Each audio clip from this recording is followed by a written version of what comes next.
Acid ആക്രമണത്തിന് ഇരയായ മലപ്പുറം ഏലംകുളത്തെ ദലിത് പൂജാരി ബിജു നാരായണന്റെ ജീവിതം ദുരിതത്തിൽ.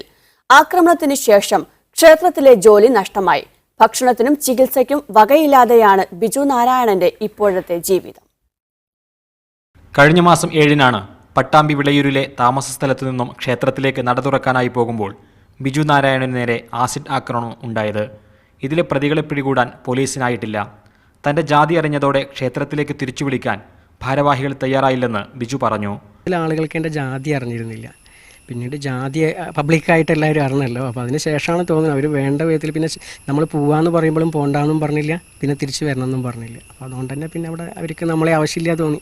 ക്ഷേത്രങ്ങളിലെ പ്രധാന ചടങ്ങുകളിൽ ദളിതനെ പ്രവേശിപ്പിക്കുന്നതിൽ ഇപ്പോഴും അയിത്തം നിലനിൽക്കുന്നുണ്ട്.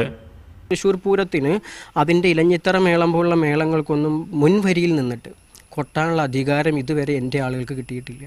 അത് കിട്ടണം.